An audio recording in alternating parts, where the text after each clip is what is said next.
नमस्कार, मैं हूं केशव पंडित और आप देख रहे हैं देश का तेजी से बढ़ता एटीवी न्यूज चैनल। और इस वक्त आप देख रहे हैं हमारा खास कार्यक्रम लाइव इंटरव्यू। और लाइव इंटरव्यू में आज हमारे खास मेहमान हैं तुषार शुक्ला जी, जो राष्ट्रीय धर्म प्रचारक हैं हिंदू समन्वय समिति के, और साथ ही संस्थापक और अध्यक्ष हैं कविता फाउंडेशन के। बहुत बहुत स्वागत है तुषार आपका। धन्यवाद भाई साहब। जय श्री राम, हर हर महादेव जी। तुषार, हमारे दर्शकों को बताइए कि आपको जो समाज कार्यों की जो सेवा है वो आप कब से कर रहे हैं, आपकी एजुकेशन क्या है और कहाँ से हैं आप, और कब से ये फाउंडेशन आपका चल रहा है, और बाकी संगठनों में कब से आप कार्यरत हैं। जी। पहली बात तो ये है कि मैंने बचपन से मैं ज्यादा पढ़ा नहीं हूँ, मैं 12th पास आउट हूँ। और मैंने पॉलिटिक्स क्योंकि जो आजकल समाज में बुराइयां फैली हुई है, जिस तरीके से लोग मानवताओं को पीछे कर रहे हैं और जिस तरीके से लोग अपने समाज को निचले स्तर तक गिरा रहे हैं, उसको लेकर मैंने कविता फाउंडेशन चलाया हुआ है। फिर उसके बाद संगठन में आया हूँ। हर कोई आईएएस बनता है, हर कोई पीसीएस बनता है, हर कोई डॉक्टर बनता है। मैं डॉक्टर ना बनना, जो राज्य को देश की सेवा कर रहे हैं वही काम आईएएस। पहली बात तो मैं आर्मी फैमिली से बिलोंग करता हूँ, जवान फैमिली से। मैं वही काम देश के लिए करना चाहता हूँ। जी। किन क्षेत्रों में आपको मतलब लगाव कहाँ से हुआ, कैसे आपको लगाव हो गया कि हमें भी समाज सेवा जो है करनी चाहिए? क्योंकि बहुत सारे तमाम लोग हैं जो कोई ना कोई करियर चुनते हैं, कोई किसी लाइन को चुनता है, कोई राजनीति में जाता है। जी।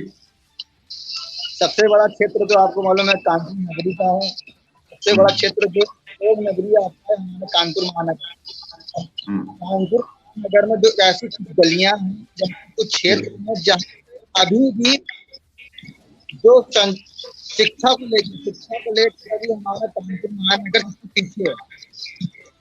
दादानगर बस्ती आ जाती है, बहुत सी ऐसी बस्तियां हैं जहाँ पे सिर्फ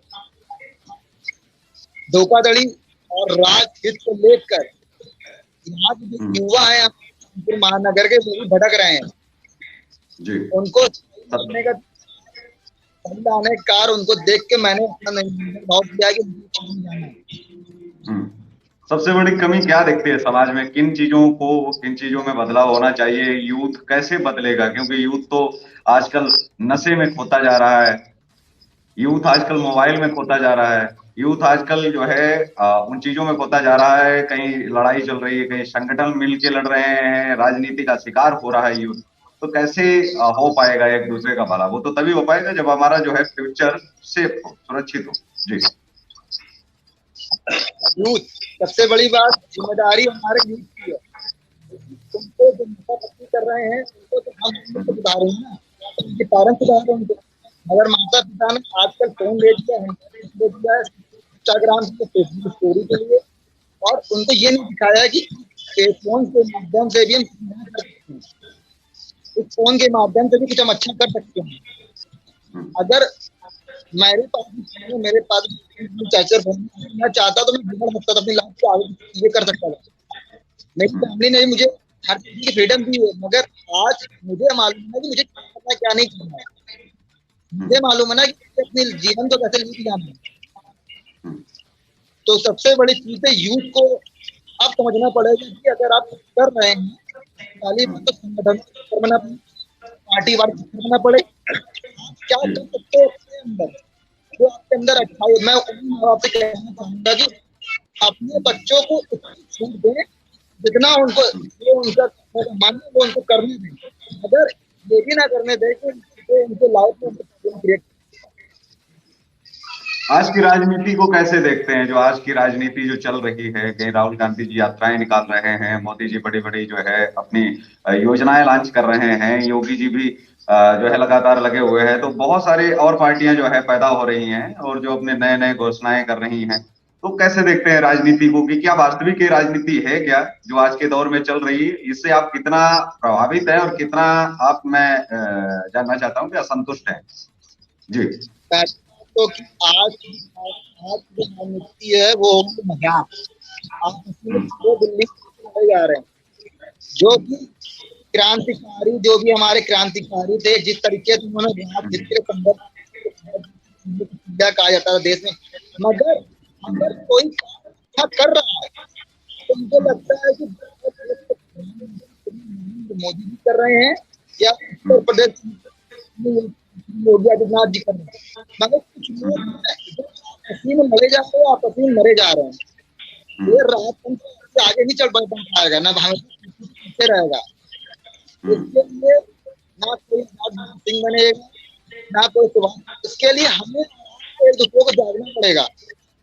जाके एक एरिया में भगत सिंह, महात्मा गांधी जी उन्होंने अहिंसावादी का, आज भी गांधी जी को गाली देते हैं, अरे उन्होंने ये कर दिया, उन्होंने भारत सर्वोच्च अगर नेता के नाम पर महात्मा गांधी जी उन्होंने संघर्ष करना, जीवन में लड़ना और जीवन में किस तरीके से शहरी पे लाना कार्य करना सिखाया है। उसमें हम जो आज के दौर में लोग, बहुत सारे लोग क्रांतिकारियों को जो गाली देते रहते हैं, जो क्रांतिकारियों को सिखाते हैं कि आपको ऐसे नहीं ऐसे लड़ना चाहिए था, कैसे देखते हो कि क्रांतिकारियों पर कोई टिप्पणी होनी चाहिए क्या? उन्होंने उस समय में गलतियां की, क्या किया, कम से कम किया तो। और जो लोग ये सवाल उठा रहे हैं उनके परिवारों ने कितनी लड़ाइयां लड़ी हैं और उस तरीके से क्या लड़ पाए क्या? जो लोग ये कहते हैं कि क्रांतिकारी ने माफी मांगी, किसी क्रांतिकारी ने ये किया, वो फांसी नहीं चढ़ा तो वो क्रांतिकारी नहीं है। आप क्या कैसे देखते हो कि जो क्रांतिकारी फांसी नहीं चढ़ा, कैसा सवाल है बेतुका?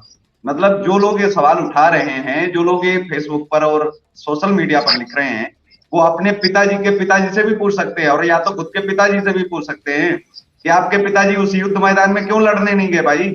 आज आप सवाल उठा रहे हैं तो अपने परिवार का भी तो उन लोगों को बैकग्राउंड देख लेना चाहिए।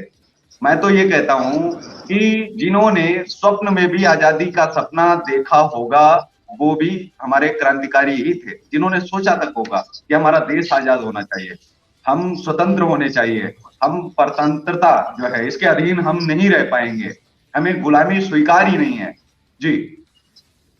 पहली बात तो ये कि जो ये कहते हैं क्रांतिकारियों ने क्या किया, तो मैं उनसे एक चीज कहना चाहूंगा, बहुत छोटा सिंपल चीज है। एक भारत देश का सिपाही, एक भारत देश का जवान, मैं तुम लोग को एक दिन की सैलरी देता हूँ, एक दिन जाके बॉर्डर में खड़े होकर दिखा। और सबसे बड़ी बात, अरे कुछ नहीं कर सकते हो ना, तो एक ट्रैफिक सिपाही जो ऑन ड्यूटी पानी बनाता है, सब कुछ करता है, उसके साथ एक घंटे ड्यूटी करके दिखा दो, तुम्हारी एक दिन की सैलरी नहीं दूंगा, तब जाकर तुम किसी क्रांतिकारी काम करते। आज क्रांतिकारियों ने करके चले गए हैं, मैं उनकी महानता मानता हूँ।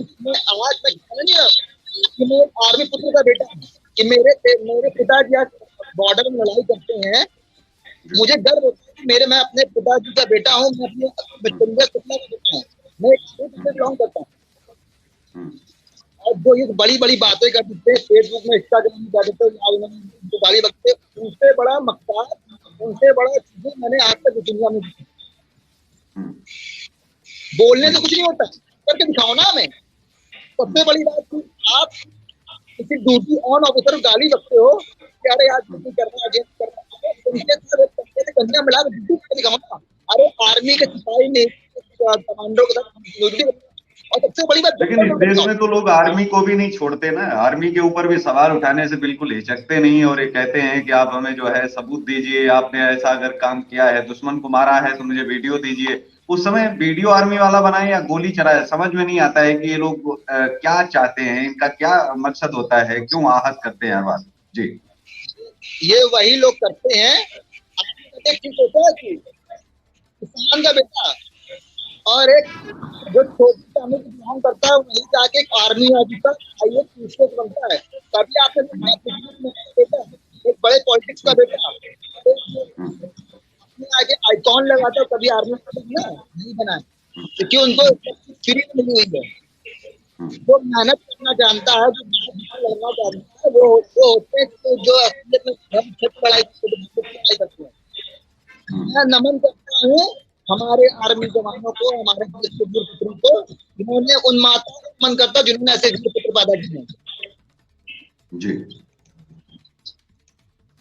बड़ी बड़ी लेकिन बातें तो कर देते हैं। राजनीति जब भी होती है तो शुरुआत भी सेना से होती है और ऐसी जगह पर दुखती रग पर हाथ रखा जाता है जिससे पूरा देश जो है बिलबिला उठे। थोड़ा सा उनको ये फर्क ही नहीं पड़ता कि हम कौन सी चीज बोल रहे हैं, चाहे करोड़ों लोगों की आस्थाओं को ठेस पहुंचे या भावनाओं को ठेस पहुंचे, उन्हें सिर्फ बोलने से मतलब है कि हम अधिक से अधिक मीडिया कवरेज का हिस्सा बने, हम अधिक से अधिक हमें मीडिया चलाए। और आप कैसे देखते हैं कि क्या ऐसे लोग जब बयानबाजी करते हैं तो ऐसे लोगों को मीडिया को दिखाना चाहिए? मुझे नहीं लगता है कि ऐसे लोगों को इग्नोर करना चाहिए, उनकी तो कोई कवरेज सही भी हो उसको भी बैन कर देना चाहिए कि हम चलाएंगे ही नहीं। जो देश के खिलाफ, किसी धर्म के खिलाफ और जातियों के खिलाफ बोले उस व्यक्ति पर क्या बैन नहीं लग जाना चाहिए? क्या मीडिया में भी ऐसी चीजें होनी चाहिए या नहीं? आप कैसे देखते हैं? क्योंकि मीडिया में जितना अधिक चलेगा उतना अधिक वो व्यक्ति तो पॉपुलर होगा, उसकी तो लोकप्रियता में कोई कमी नहीं आएंगे, लेकिन उसकी वजह से जो करोड़ों लोगों को ठेस पहुंचती है उसको कैसे देखते हैं आप? जी। पहली बात तो ये लोग ये कहते हैं ना कि सुरक्षा गिरा जाती है। अरे जितने भी नेतागण हैं उनको जो प्रोटोकॉल सुरक्षा मिली है ना, वो भी जो मीडिया के बहुत बड़े लीडर हैं उनको भी सुरक्षा मिली ना, हमारे देश के जवानों ने दी, हमारे उत्तर प्रदेश के लोगों ने दी है। अरे हटा लो, फिर आप दिखाओ क्यों नहीं हुआ उनका प्रोटोकॉल, क्यों नहीं हुआ उनकी चीजें। और पहली बात तो जैसे कहा गया है मीडिया चौथी स्तंभ है, मैं हमारे पत्रकार को भाई कहना चाहता हूँ वही दिखाओ जो असलियत है। पत्रकारिता का मजाक ना बना, क्योंकि आज के टाइम सच में देखा गया है तो लोगों की विश्वास भी पत्रकार भाइयों से खत्म हो चुकी है। कोई कहता है कि भारतीय जनता पार्टी चैनल है, अरे ये क्यों नहीं गए? तो ये चैनल भारत राष्ट्र का है, ये जय हिंद का चैनल है, ये राष्ट्र का चैनल है, ये मानवता का चैनल है। मैं हमेशा पत्रकारिता हो या फिर पत्रकार हो या फिर राजनेता हो, इस देश का यूथ हो, महिलाएं हो, सभी को कम से कम अपनी योग्यता भी देखनी चाहिए। देश के स्वाभिमान के लिए सबसे पहले लड़ना चाहिए, देश के साथ सबसे पहले खड़े होना चाहिए। जो अच्छे और सच्चे लोग हैं उनका साथ सदैव देना चाहिए। इस देश को ध्यान रखना चाहिए कि अगर हम गलत चीजों में जाएंगे तो हमारे बच्चे भी वही करेंगे, वही सीखेंगे और देश डूबेगा। हमने देखा है कि कोविड के दौरान वो देश बहुत ही खत्म हो गए जहां बोला जाता था कि नहीं, मंदिर, मस्जिद और ये चीजें जहां होती हैं वहां तो ये जो है हॉस्पिटल नहीं है, तो वहां तो हॉस्पिटल ही थे। लेकिन फिर भी हमने देखा कि इटली जैसे देश में एक तरफ से जो मौतें हुए, चाइना जैसे देश में जहां वामपंथी सरकार है, जहां मंदिर या मस्जिद में जाने पर बैन है, वहां कंप्लीट पैसा पहले देना पड़ता है, उसके बाद ही आप पूछ सकते हैं। चाइना के वुहान का क्या हाल हुआ? तो धर्म से लोग जहां तक टूट रहे हैं, इस धर्म को कैसे आप देखते हैं? जी, मैं आपको एक बात बताऊं, छोटी सी कहानी सुनाऊंगा। अभी मैं उनके साथ काम भी कर रहा हूँ। नहीं, जो हिंदू मुस्लिम चलता है, कोई 5 वक्त की नमाज पढ़ रहा है, उस पर ऑब्जेक्शन करने के बजाय या उस पर कोई सवाल करने के बजाय आप क्यों नहीं आरती दिन में 3 टाइम पढ़ते हो? भाई आपको किसने रोका है? आप श्रीमद् भागवत गीता अपने साथ में क्यों नहीं रखते हो? कितने हिंदू रखते हैं जो दूसरों पर तो शाम को रजाई में मुंह डाल करके जो है धड़ाधड़ टाइप जो करते हैं, ये जो टाइपिंग होती है। मैं इतना जानना चाहता हूं कि ये जो अंगूठा है, अगर काश वो एकलव्य की जगह द्रोणाचार्य ने इन लोगों के भी मांग लिए होते तो इनका क्या हाल होता? तो वजह वही है कि वो जो ये करते हैं, कितना आप सहमत हैं कि जो मंदिर नहा करके नहीं जाते हैं, अभी ठंडी चल रही है और ठंडी के मौसम में जो लोग अभी खुद ही नहीं नहा पा रहे होंगे, ऐसे लोग जब ज्ञान बांटते हैं तो कैसा लगता है कि ये आकर के बहुत बड़ी बड़ी बातें करते हैं, फिर मंदिर पर बहुत बड़ी बड़ी टिप्पणियां और पोस्ट जो है करते हैं, जिनको शायद मंदिर का माँ नहीं बताया, कभी मंदिर जाते नहीं, घंटी बजाए हुए इनको सालों गुजर जाते हैं और कहीं इनका कोई योगदान नहीं होता। ये लोग जब ये जो टाइपिंग करते हैं तो पता लगे कि पिताजी तो मजदूरी कर रहे हैं, वो बेचारे जो है अभी किस्त नहीं चुका पा रहे हैं लोन की, और वहां बेटा लिख रहा है कि मोदी है तो मुमकिन है। तो इस तरीके की जो चीजें चल रही हैं उनको कैसे आप देखते हैं? क्योंकि धर्म और सरकारों को तो कम से कम दूर रहने दिया जाए। जी, मैं एक बात बताऊं, जो आजकल लड़कों ने ट्रेन बनाया है युवाओं ने, ना आगे क्या जाना, नहीं तो नहीं जाना, अंदर उनको ये मालूम है कि क्या बोलते ये मंदिर का मतलब क्या है, प्लास्टिक का जब क्या है, तो ऐसे लोगों के ऊपर तो पहली बात तो कार्रवाई होनी चाहिए कि आप कुछ करो, धर्म का मुद्दा ना बनो। अरे पढ़ने वाले बच्चों पहले समाज हिंदू सनातन धर्म के बारे में, संस्कृति के बारे में पहले जान दो। आप मंदिर नहीं जाते हो, कई हिंदू मुसलमान चीजों को लेकर आप आपत्ति में लड़े जा रहे हो। भाई तुम नहीं जानते हो कि भारतीय नागरिक हैं। अरे आप जो हमारा खून काटो वो भी लाल निकलेगा, तो उनको भी काटोगे तो उनका भी लाल निकलेगा रक्त, अलग नहीं निकलेगा। आपस में ट्रेन लड़े जा रहे हैं। आज टाइम ऐसी भावना दी है दूध के आपस में लड़े मरे जा रहे हैं। ये सुधारने की जरूरत अब हम लोग को है, हम जैसे युवाओं को है। हर चेहरे के अंदर आजाद भगत सिंह, हर चेहरे के अंदर सुभाष चंद्र बोस, हर चेहरे महात्मा गांधी है। तब जाकर देश आगे तो देश कभी आगे नहीं बढ़ेगा। ये आराम से अपने घर में रात में आएंगे, 10 बजे ड्यूटी जाए, 10 बजे ड्यूटी जाए, 8 बजे घर आ जाएंगे, घर आने पर टीवी देखेंगे, हाँ ये हो रहा है, बड़ी बड़ी बातें करेंगे, फिर जाएंगे। ये अब होने वाला है, इसके अलावा जी। जो लफ्जियात आजकल चल रहा है उसको लेकर के कैसे आप देखते हैं? क्योंकि लफ्जियात में हम हर महीने क्या हर दिन कोई ना कोई बहुत सारी घटनाएं ऐसी आती हैं, और जहां बेटियां खुद सुधर नहीं रही हैं उनको अगर आप रोकिए तो वो स्वतंत्रता के नाम पर जो है, फिर उसके बाद में स्वतंत्रता के नाम पर फिर आगे चलकर के 36 टुकड़े भी हो जाते हैं।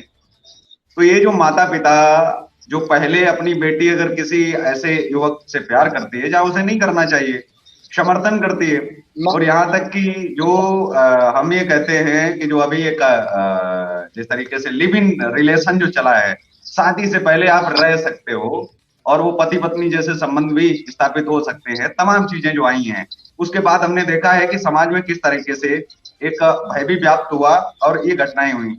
जो परिवार उस समय तो नहीं बोलते हैं जिस समय उनकी बेटियां ऐसा कृत्य करती हैं, और उनको सब मालूम होता है, जैसे बाद में बयान देती हैं कि हमारी बेटी को गुमराह किया गया, ठीक है, तो पहले क्यों नहीं बताया? हमारी बेटी को बुर्का पहनाया गया, तो पहले क्यों नहीं बताया? हमारी बेटी को मारा पीटा, तो पहले क्यों नहीं बताया? सवाल ये भी तो होने चाहिए ना। जो हिंदू संगठन दौड़ पड़ते हैं, उन्होंने कहा हमारी बेटी को मार डाला, मुझे न्याय चाहिए, तो दौड़ पड़ते हैं। क्यों दौड़ो आप? मैं तो ये कहता हूँ क्या उन परिवार जिम्मेदार हैं या नहीं? और जो जिम्मेदार हैं उनका साथ कैसे दिया जाए? उनको कैसे साथ दे सकते हैं जो लोग दौड़ रहे हैं? अगर टुकड़े हुए तो अपराध हुआ है, उसे अपराध की नजर से देखो ना, फिर हिंदू मुस्लिम उसमें क्यों कैसे दिख जाता है?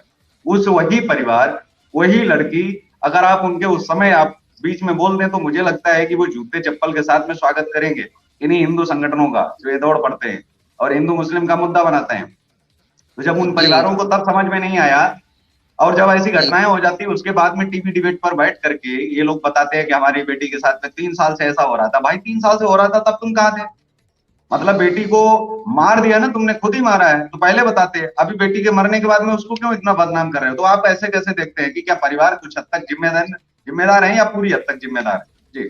अब पहली बात तो मैं आपको एक चीज बताना चाहूंगा कि सबसे बड़ी गलती बताएं उन माता पिताओं की है जिन माता पिताओं की भी गलती नहीं, गलती उनकी है जिन्होंने सच में इतनी छूट दे दी है कि जो कि पूर्णता तरीके से समझना चाहिए। हमारी गलती है, हमारी बहन बेटी की गलती उनकी है जो आज जो ये लोग ये कहते हैं ना कि लड़कियां छोटे कपड़े लड़कियां इस तरीके से पहनती, जज करना हमारी बहन बेटियों का काम है, कौन सही है हमारे लिए। नहीं, यही वाली जो छूट आप बता रहे हैं कि संविधान देता है बच्चों को, यही वाली छूट अन्य धर्मों को भी मिलती है, लेकिन वो लोग 5 वक्त की नमाज पढ़ते हैं ना उनके बच्चे। हाँ। क्या अपना वाला बच्चा कोई पढ़ता है? क्या हिंदू धर्म का बच्चा कभी आपने देखा है कि सुबह सुबह कोई हनुमान चालीसा पढ़ता हो? 3 साल की उम्र से, 5 साल की उम्र से क्या उसको सिखाया जाता है रामचरितमानस या कोई चीज उसको बताई जाती है? वो तो बताते हैं ना शुरुआत से। संविधान तो उनके लिए भी है, हिंदुओं के लिए भी है। तो हिंदू कितना ध्यान देता है अपने बच्चों पर, और यही बाद में जो है उनके ऊपर जब ये बोलता है तो कैसे जो है बोल सकता है? मैं तो ये जानना चाहता हूँ, वो 5 वक्त की नमाज क्या 18 साल के होने के बाद में पढ़ते हैं? अरे उनके दिमाग में पहले से डाला जाता है जेहन में कि नहीं आपको पढ़ना है। तो शुरुआत से यही अनुशासन क्या परिवार में नहीं होना चाहिए? ये बच्चों को छूट तो 18 साल के बाद में मिलती है, लेकिन 18 साल तक माँ बाप क्या करते हैं? मैं आपको एक चीज बता दूं कि अभी मैं उन्हीं की आईडी देख रहा हूँ। एक आजकल कहते नहीं है कि एक आइकॉन, एक ऐसी पुत्री है, एक मैं नाम लूंगा उनका, क्योंकि धन होता है कि गजब होता है कि ऐसी पुत्री के साथ मैं मिलकर काम कर रहा हूँ। एक ऐसी पुत्री है जो अपने पिता को आदर्श मानती है, अपने पिता को आदर्श मानती है। और जैसे आप अभी मैं उनको अभी आपको उनकी आईडी भी दिखाऊंगा, मैं उनकी आईडी भी देख रहा हूँ। ये दूसरी चीज की आप देख सकते हो, ये देखिए, ये आप देखो कि उन्होंने अपनी आईडी में क्या लिखा हुआ है जी। मैं 1 मिनट दिखाता हूँ आपको। हाँ, सामने करें आप, मैं देख रहा हूँ जी। पी न्यूज, आप थोड़ा और कैमरे की तरफ करें, कैमरे की तरफ करें, बिल्कुल साफ दिख रहा है, कैमरे की तरफ करें जी।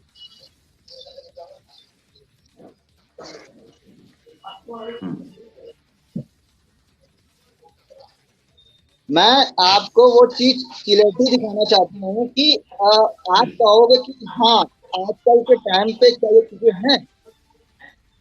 नहीं, अभी थोड़ा सा, हाँ, ओके जी।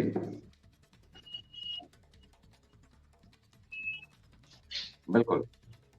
इनका नाम प्रतिमा पांडे, इन्होंने लिखा है अपनी आईडी में कि मेरे मार्गदर्शक मेरे पिताजी हैं जी।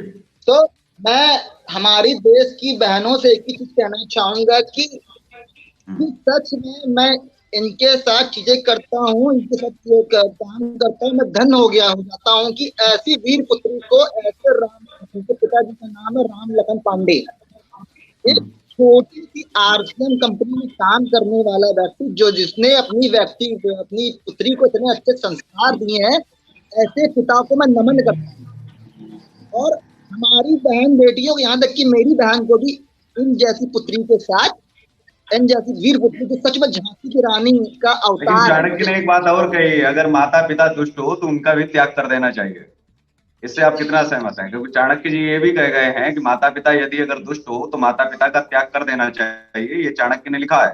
क्योंकि दोनों तरफ बातें, देखिए क्या होता है कि एक पक्ष ही नहीं, सभी पक्षों पर व्यक्ति को आना चाहिए।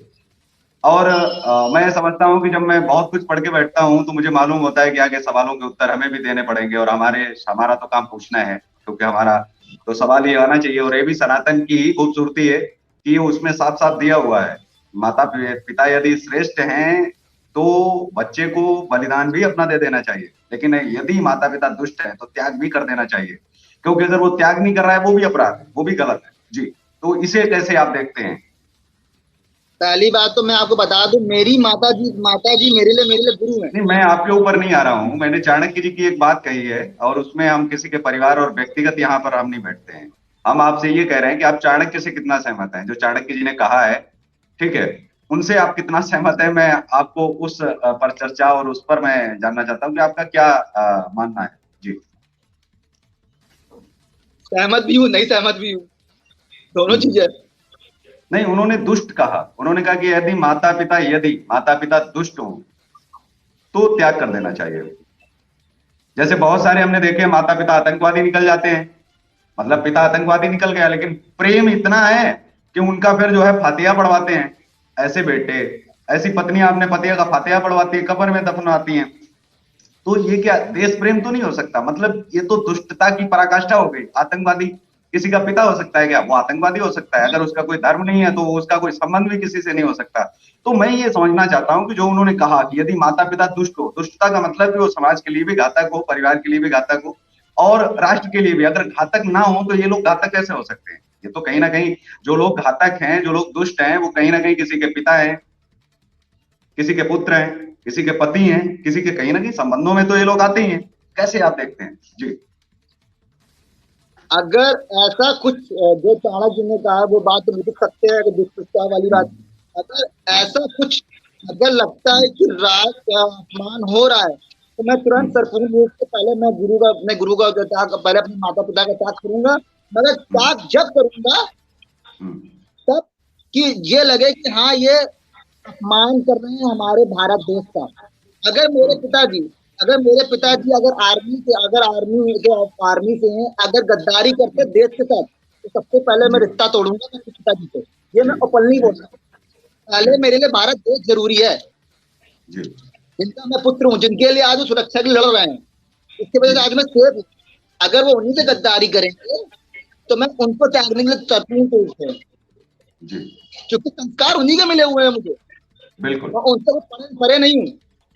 जी लेकिन समाज मैं में जब उन्हीं आप देखते हैं कि जो आतंक की दिशा है और जो दशा है जो बदलती जा रही है, बहुत सारे हमारे लोग, जैसे संसद भवन पर हमला करने वाला अफजल गुरु एक प्रोफेसर था, एक इंजीनियर था जो दुनिया का सबसे बड़ा आतंकवादी था, इतने पढ़े लिखे होने के बावजूद भी इनके अंदर ये सब चीजें कहाँ से आती हैं और कैसे ये लोग सीखते हैं? कैसे देखते हैं आप कि क्या आतंक की कोई जड़ है इतने पढ़ने लिखने के बावजूद में आधुनिक शिक्षा में, और फिर इस शिक्षा में मतलब क्या अंतर है जो हमारे प्राचीन भारत की जो पढ़ाई थी, जो शिक्षा थी,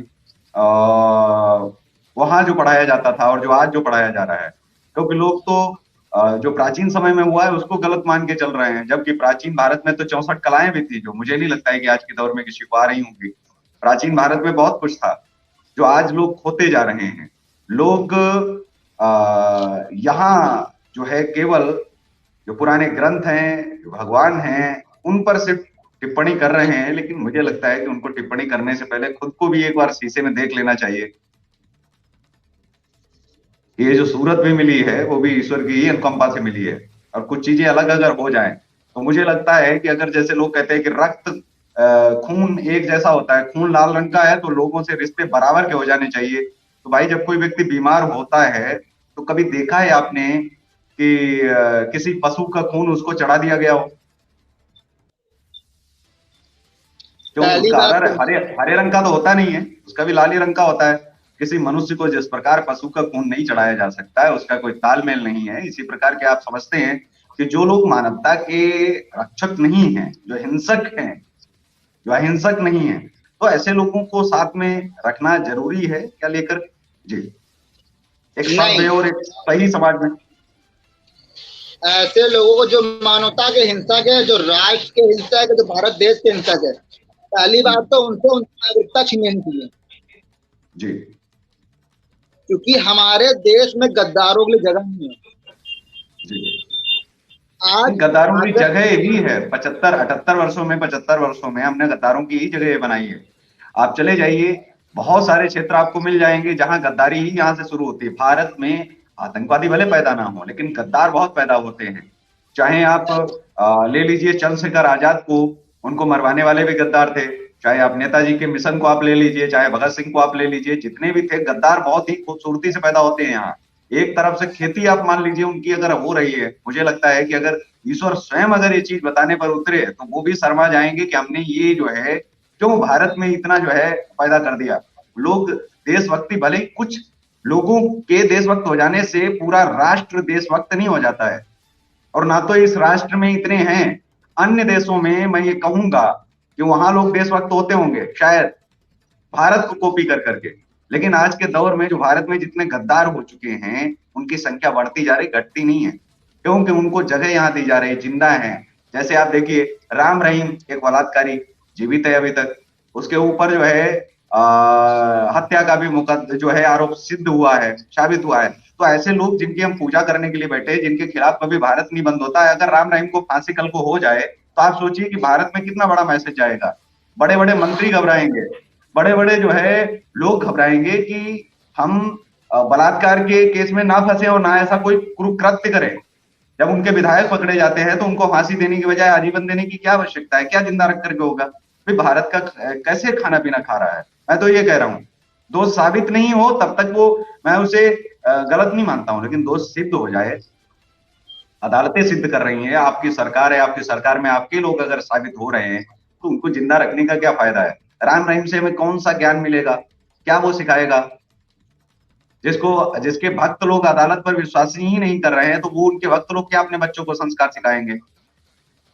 एक जी रेपिस्ट को तो रेपिस्ट की संज्ञा दी जाएगी ना। तो सबसे बड़ी जी चीज है कि ऐसे लोग जब जिंदा जब तक रहेंगे धरती के बोझ जब तक, तो यहाँ गद्दार और यहाँ आतंक में यहाँ कोई कमी नहीं है, पूरे सिस्टम में ये चीज व्याप्त जी है। ऐसे लोगों को खड़े करके गोली मार देनी चाहिए।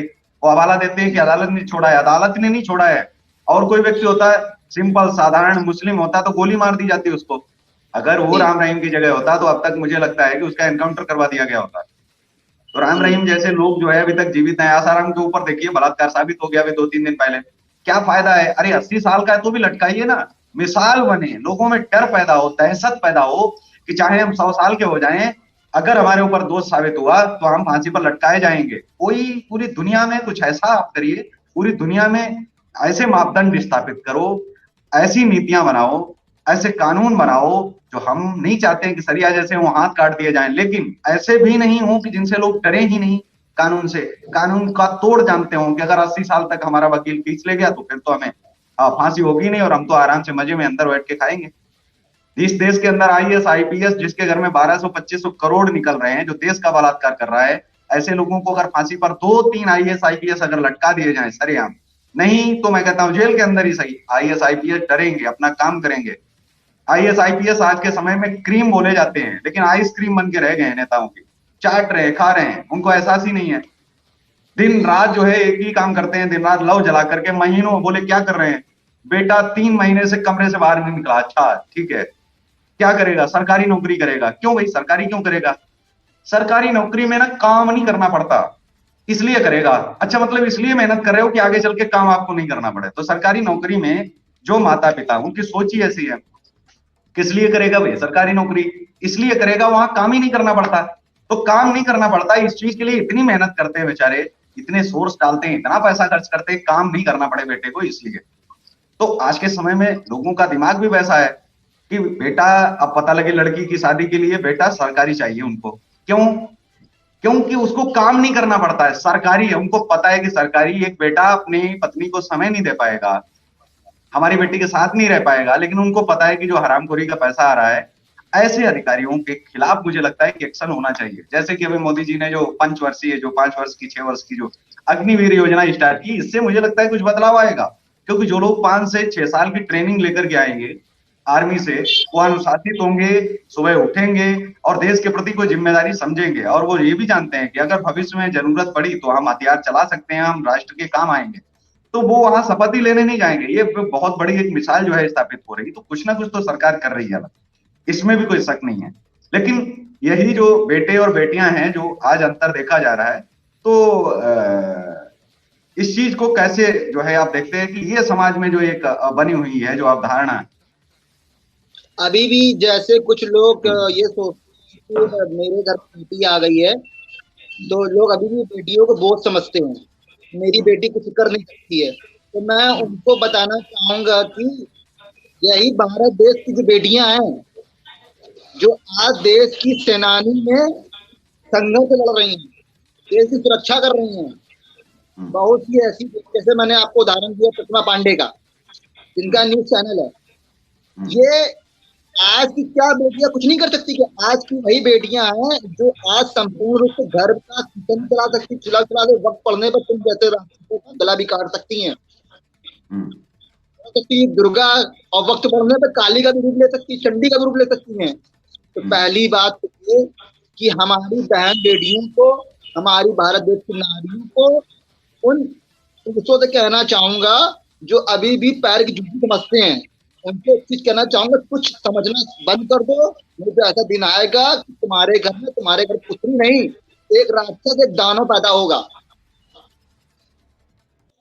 क्योंकि पहले वो माँ बनती, तो उसके बाद किसी की बेटी की, किसी की बहन की, किसी की बहू बनती है। क्यों? आजकल देवतागण भी सबसे सर्वप्रथम हमारे राष्ट्र में भी है, धर्म में भी, की माताओं का सम्मान सर्वोपरि करते हैं, नारी सर्वोपरि करते हैं।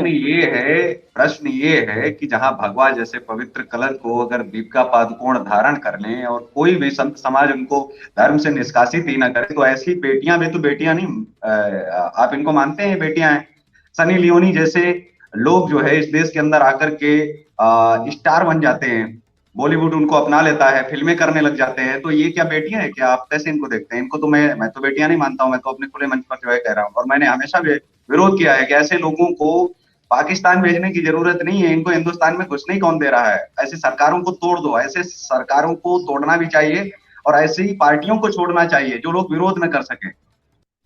एक व्यक्ति का वीजा कैंसिल कैसे नहीं कर सकते आप? ये लोग समाज के खिलाफ जा रहे हैं, और इनके लिए तो देखिए, इनके लिए ना तो मुसलमान उतरेगा ना तो सिख उतरेगा, क्योंकि जो लोग उतर रहे हैं उनसे यही निवेदन है कि आप कम से कम उनकी आप फिल्में अपने परिवार के साथ बैठ के देख सकते हो, तो वो लोग आ जाएं, उतर सकते हैं तो उतरिए आप उनके पक्ष में। तो बात ये है कि इनका विरोधाभास बहुत जरूरी है।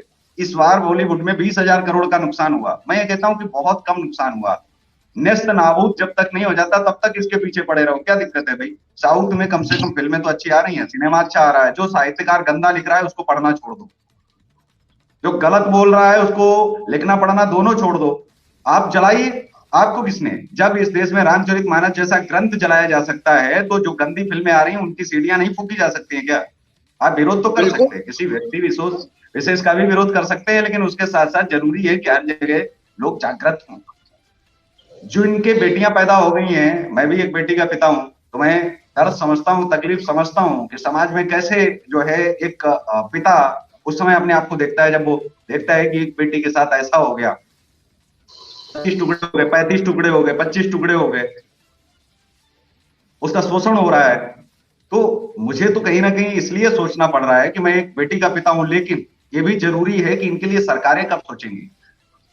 अगर वो बे औलाद हैं तो उनको ये समझना चाहिए, अगर उनको तकलीफ उनके अंदर अगर आ रही है, केवल हिंदुत्व का नाम लेकर के सबका साथ सबका विकास, सबका साथ सबका विकास अगर ये कर रहे हैं, तो भैया फिर इसके लिए कांग्रेस अच्छी थी। कांग्रेस रही जितने वर्ष तब तक कोई धर्म ग्रंथ नहीं चला, ये तो मानते हैं ना। 75 वर्षों में कभी रामचरितमानस छोड़िए आप, रामचरितमानस के पन्ने को भी यहाँ चाहिए हो, रामचरित पढ़ने वाले को कभी बोला तक गया हो, आप वो सन बता दीजिए और वो व्यक्ति आप बता दीजिए। इन्हीं लोगों ने भले विरोध किया हो। तो यही भारतीय जनता पार्टी के शासनकाल में जब जल रही है तो इन्हीं का एक व्यक्ति इनके पार्टी से निकल करके जलाता है और सपा को साफ कर देता है। तो मुझे लगता है कि अखिलेश यादव तो अलग चीज है, उनको कौन बुद्धि देने वाला है, लेकिन जिस तरीके से ये एजेंडे चलाए जा रहे हैं तो इनकी पार्टी में क्या अनुशासन जो है सिखाया जाता होगा। मतलब ये है कि इनकी पार्टी में कोई व्यक्ति जुड़ जाए लेकिन वो सीखता कुछ नहीं है, सिखाया जाता ही नहीं है। अगर सिखाया जाता तो स्वामी प्रसाद मौर्य क्या क्यों सीख नहीं सकता था? इतने वर्ष जुड़े रहने के बावजूद उसके दिमाग में गोबर के अलावा कुछ आया ही नहीं। पहली बात तो आपने भी एक अच्छा कहा है कि दीपिका पादुकोण, सलीम यानो को आप बेटी समझते हैं। मैं इनको बेटी समझता नहीं, तो नहीं समझता इनको बेटी। पहली बात, इनको भाजपा नहीं समझता मैं। दूसरी चीज की सबसे बड़ी गलती हमारी है कि हम जैसे जो आजकल उत्तर प्रदेश में भी आपको मालूम है कि हमारे लखनऊ क्षेत्र के अंदर फिल्म सिटी बनने जा रही है। हमारे जो आइकन जो हीरो हैं, जो आपस में लड़े जा रहे हैं, मरे जा रहे हैं, जो आपसी में जो लड़के हैं जो कहते हैं हमको दीपिका पादुकोण चाहिए, तो पहली बात तो मेरे भाई, जब आप इनकी पिक्चरें देखोगे, लोग क्यों नहीं देखते रामायण, लोग क्यों नहीं देखते? एक दौर ऐसा भी था जब आजादी का दौर था तो लोग कहते थे कि स्टार कौन है, बोले नेताजी, बोले स्टार कौन है, इस समय जो है सेलिब्रिटी कौन है, गांधी जी। उस समय सेलिब्रिटी चंद्रशेखर आजाद, भगत सिंह। लोग डरते थे अपने बच्चों से कि हमारा बच्चा, हमारा बेटा कहीं भगत सिंह के रास्ते पर न चल पड़े, हमारा बेटा कहीं चंद्रशेखर आजाद न बन जाए, कहीं हमारा बेटा, आजादी सब चाहते थे लेकिन ये भी डरते थे कि हमारे घर का ना बने, पड़ोसी के बच्चे भले जो है भगत सिंह बन जाए। लेकिन वो फिर भी ठीक था, डर था। लेकिन ये है कि अगर एक बार बन गया तो कम से कम फक्र होता था। आज वो माता पिता, वो परिवार, वो कम से कम फक्र महसूस कर पा रहे हैं। उनको आज ही नहीं, जब तक ये धरती रहेगी तब तक उनके परिवारों को और उनके नाम को सम्मान मिलेगा। तो वो सेलिब्रिटी थे। आज जिन रास्तों पर लोग जा रहे हैं और जिस तरीके से नाम निकल के आ रहे हैं, वो आप देखिए। हमने लिखना और पढ़ना छोड़ दिया है। गांधी जी को, सुभाष जी को, भगत सिंह को, चंद्रशेखर आजाद को, इनको सबको लिखना और पढ़ना दोनों चीजें छोड़ दी हैं। कौन कविताएं लिखता है? गाने लोगों में मस्त हैं। पहले क्या होता था कि राष्ट्रभक्ति की किताबें आती थी, लोग पढ़ते थे बहुत मन से। मुझे नहीं लगता है कि वर्षों वर्ष लोगों को हो जाते होंगे अगर वो एक बार भी गीत गुनगुनाते हों। हर रोज निकल जाता है। अरे आप रामायण, रामचरितमानस, ये सब कुछ मोबाइल पर अगर सुन सकते हैं, गाने सुन सकते हैं, फिल्में देख सकते हैं, तो अगर 23 जनवरी को, मैं कहता हूँ 23 मार्च को, जो भगत सिंह की शहादत का दिन है, उस दिन आप 3 घंटे की मूवी भी परिवार के साथ बैठ के देख लो, क्या दिक्कत है? सुबह को नहीं, शाम को देख लो कि आज ये हुआ था। परिवार को भी दिखाओ, अगर परिवार भूल रहा है, पिता भूल गए हैं, माता भूल गई हैं, तो उनको दिखाओ कि आज जो है भैया घर में ये हो गया था, 23 मार्च को ये हुआ था, ये जो लोग मना रहे हैं ना, ये आप देखिए। तो मुझे लगता है कि वो परिवार देखेगा। जहां माता पिता भूल रहे हैं वहां बच्चों की जो है ये जिम्मेदारी है कि वो अपने माता पिता को, परिवार को दिखाएं, तो उनके अंदर भी साहस बढ़ेगा। वो कहेंगे कि हाँ ये देखो, ये बहुत देखा जाना जरूरी है। तो वो समाज में वो चीज दिखाओ। खुदीराम बोस की कहानी दिखाओ। मंगल पांडे की जब जन्म तिथि या उनकी पूर्ण तिथि आए तो परिवार के साथ बैठ करके मंगल पांडे की फिल्म देखनी चाहिए, लोगों को प्रेरित करना चाहिए। मैं हमेशा अलग बातें करता हूँ, इसलिए लोग मुझे कहते हैं कि आप हमेशा अलग बोलते हैं और अलग कुछ चीजें आप बताते हैं। शायद बहुत कुछ सिखाते हैं, लेकिन बहुत कम लोग सीख पाते हैं। बस यही वजह है कि मैं ये कहता हूँ कि ये मत सोचो कि ये केशव पंडित ने कहा है, मैं सोचता हूँ कि यही चीज कॉपी करो और आगे बढ़ाओ, लोगों को बताओ, उनको बोलो कि भाई आज 23 मार्च है, कुछ ऐसा ग्रुप बनाओ कि आज कितने लोग अपने परिवार के साथ बैठ के ये मूवी देख रहे हैं, मुझे भी स्क्रीनशॉट जरा भेजें अपने परिवार के साथ बैठ करके कि वो कैसा महसूस कर रहे हैं।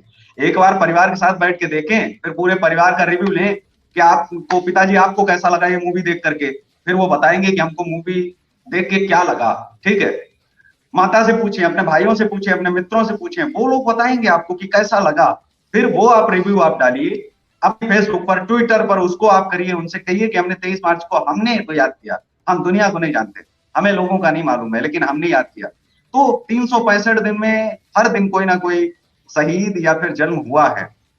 इन 365 दिन में हम 10 मिनट का समय दे सकते हैं, और लेकिन जो महान लोग हैं उनको तो दे ही सकते हैं डेफिनेटली। गांधी जी पर हम टिप्पणी करने से पहले गांधी जी को भी हमें पढ़ना चाहिए, गोडसे पर कोई टिप्पणी करने से पहले हमें गोडसे को भी देखना चाहिए, उनकी मूवी आप देखिए, क्योंकि मूवी समाज का आईना है, ऐसी मूवी देखी जानी चाहिए। रानी, झांसी की रानी की मूवी आप देखिए राणा प्रताप जी की, आप देखिए अकबर की, आप देखिए बहादुर शाह जफर को, आप देखिए। जब मुगलों पर भी लोग कहते हैं तो मैं कहता हूं कि बहादुर शाह जफर जो है वो अंतिम एक शासक थे जिनके ऊपर 1957 का केस हुआ था और उनको रंगून भेज दिया गया था। उन्होंने किताब लिखी थी, उनकी लास्ट जो एक शायरी है कि तेग शमशीर बजेगी, शायद लंदन तक बजेगी तेग हिंदुस्तान की।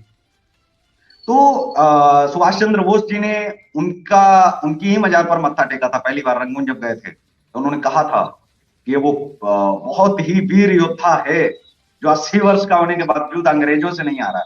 तो हमें इन लोगों को पढ़ना और देखना चाहिए। लोग चाहे जिसकी बुराई करें, लोग कहें कि बहादुर शाह जफर मुगल था, मुसलमान था, क्या फर्क पड़ता है? आप उनको देखिए, उनको आप पढ़िए, महसूस कीजिए, खुद की रगों में आप महसूस कीजिए कि आप उनको, अब हम अपने बुजुर्गों को, हम अपनी आजादी के पुरोधा योद्धाओं को, उन पर हम कैसे कोई टिप्पणी कर सकते हैं जिनका आजादी में सोचने भर का योगदान रहा हो?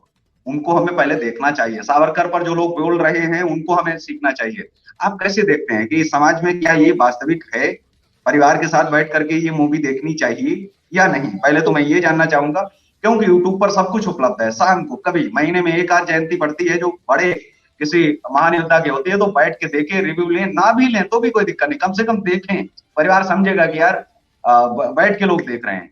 जी, पहली बात तो ये कि जैसा कि आपने कहा है कि आजकल लोग नई जनरेशन की मूवी देख रहे हैं, क्रांतिकारियों को मूवी। दूसरी बात तो ये कि मैं आप खुद एक छोटी शुरुआत करने जा रहा हूँ आपके चैनल के माध्यम से, कि बाद में करूंगा कानपुर महानगर से और नोएडा, मतलब पूरे भारत देश तक लेके जाऊंगा। जितने छोटे कस्बे हैं जिसमें काशी विश्वनाथ की नगरी, गाजीपुर, बसेवा गांव, जितने क्षेत्र है गांव के, ग्राम के, गोरखपुर, 26 रिपब्लिक डे हो या क्रांतिकारी कोई भी दिन होता है, उस दिन मेरी तरफ से एक प्रोजेक्टर उस गांव में जरूर चलेगा।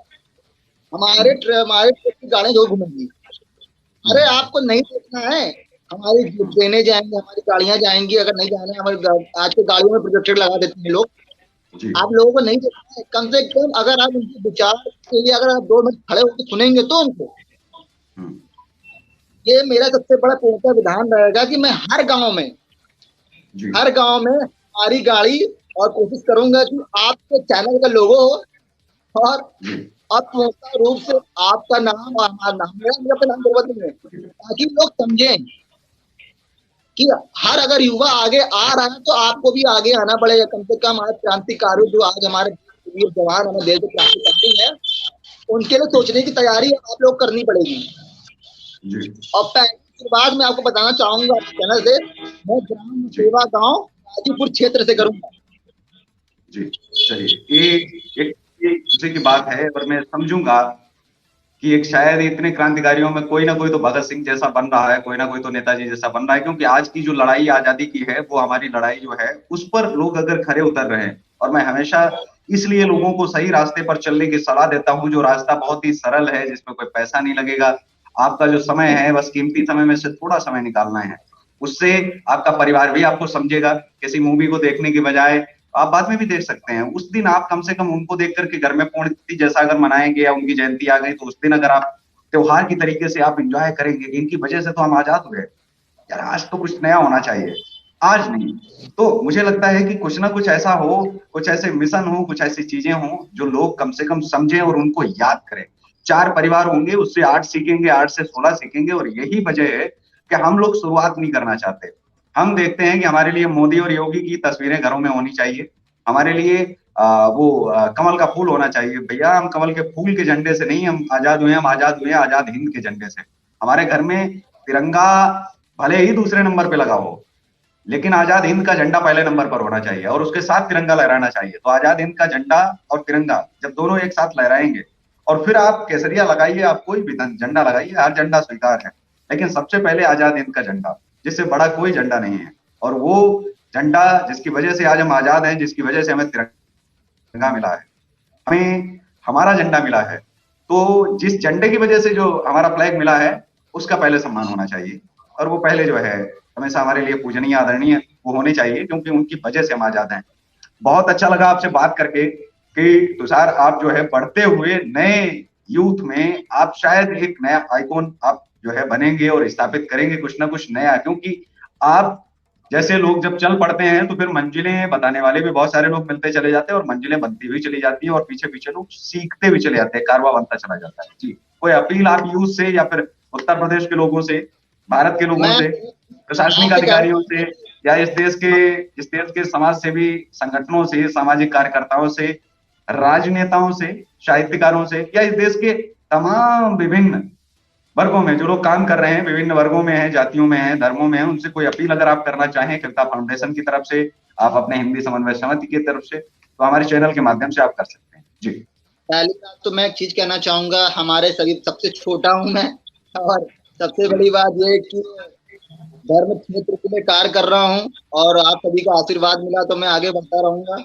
तो पहले तो हमारी माताओं बहनों को चरण स्पर्श नमन करता हूँ, उनको आपके चरणों में नमन करता हूँ कि मुझे अच्छा लग रहा है कि मैं आप हमारे भाई के तरीके मार्गदर्शक है, हमारे नाक से बैठ के बुलाई हूँ। पहले तो आपको नमन करता हूँ कि आप जिस घराने से हैं उस घराने में लोग जन्म लेने के लिए 10 बार सोचते कि काश मैं उस जगह पुत्र हूँ।